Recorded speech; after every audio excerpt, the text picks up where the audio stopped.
En fait, j'en ai juste marre de me taire, en fait. J'en ai juste marre de m'être effacée. Et j'en ai juste marre que tout le monde peut se permettre tout, en fait. J'ai reçu aussi des messages qui me disent ouais, Sarah, ouais, tu sors, ouais, ouais, je sais pas quoi. Faut savoir que déjà, la première sortie, on va me dire ouais, Sarah, arrête de te justifier. C'est pas de la justification. Si vous voulez, pour vous, je m'en fous. Mais c'est juste, je vous explique. C'est des explications dans le sens où j'en ai marre que les gens se permettent de juger des faits et gestes de tout le monde. Donc, il faut savoir que moi, vous me connaissez toutes, d'accord. Vous savez toutes, et c'est la dernière fois que je parle de ça. Hein. Vous savez tous que je suis quelqu'un d'entière. Faut savoir que cette séparation, elle n'est pas d'aujourd'hui, dans le sens où ça fait 1 mois que, voilà, c'était en pourparlers. On essayait. Voilà.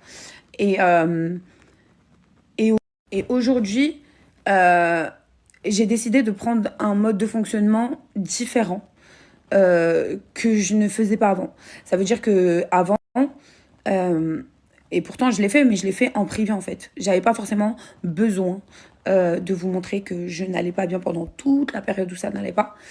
Et pourtant, ça n'allait pas bien pour beaucoup d'autres choses et je vous l'ai montré. Euh, et en fait, d'habitude, je me morfonds.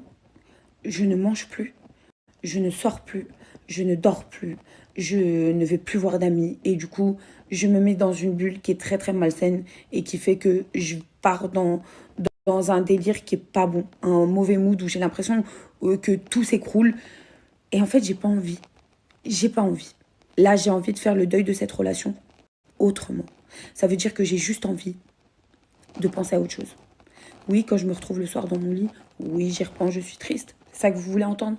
Mais vous ne me verrez pas. Donc je vais vous le dire. Oui, je suis un être humain. Oui, je suis triste. Oui, oui, je me dis que ça aurait pu marcher. Oui, je me dis plein de choses. Vous savez, quand vous êtes dans une séparation, vous allez avoir des moments d'espoir, comme vous allez avoir des moments d'énervement, comme vous allez avoir des moments où vous allez tout remettre en question, vraiment. Donc sachez que je me suis remise en question plusieurs fois, j'ai énormément changé vis-à-vis de mon caractère, et je pense que arrivé à mes 30 ans, je suis arrivée à un stade de ma vie où vraiment je suis beaucoup plus posée et je suis mieux dans ma vie. Genre, c'est mon meilleur âge. Vraiment, 30 ans, c'est le meilleur âge que j'ai eu. C'est le... Enfin, je sais pas comment vous expliquer, voilà.